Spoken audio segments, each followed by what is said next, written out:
I gave birth to my daughter when I was 18 years old. I just turned 18, actually.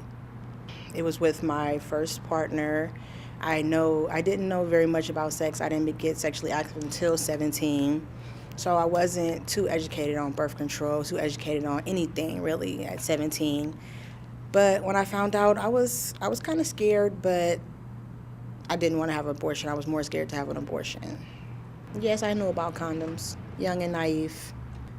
I kind of sort of did think it wouldn't happen to me. Yeah. The doctor told me at my doctor visits, be very careful about how you have sex because being that you just had a child, you are very fertile. I did not listen, and exactly 30 days later, I was pregnant again.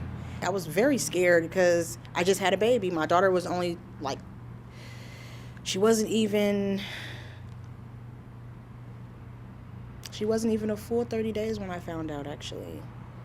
But I wanted to have an abortion, so I went to the hospital, and they told me that my son had attached himself to my uterus instead of where he was supposed to attach himself, which was the umbilical cord. So if I was to have an abortion, I might have to have an hysterectomy and a blood transfusion. So by the grace of God, my son's here. It was very stressful, though. It was stressful because when I got them both home, one would cry and the other would cry, and I can't hold them, so I felt like I had twins. I felt like I was the mother of twins. So it was stressful in that part, but financially, I did okay. And, I mean, my kid's father is in the picture, has always been in the picture, so I didn't really have any bad experiences besides being pregnant for 2 years.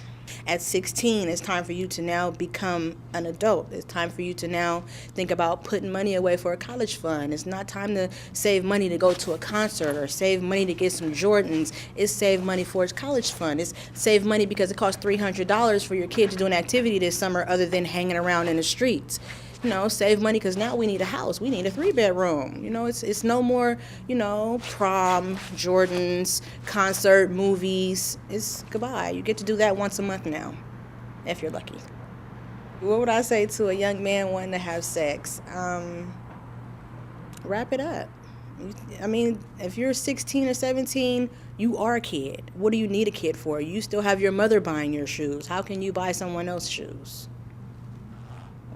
You got all the time in the world. I mean, I love my kids, and I wouldn't go back and erase it and start all over and change my mind and have an abortion and get rid of them, but I would have waited. If I'd known I was able to have the 2 that I have 10 years from now, I would have waited, but I didn't. So there's no partying for me. There's no clubbing. There's no 2 or 3 boyfriends. There's none of that. My life is over with. I have to, everything's about them.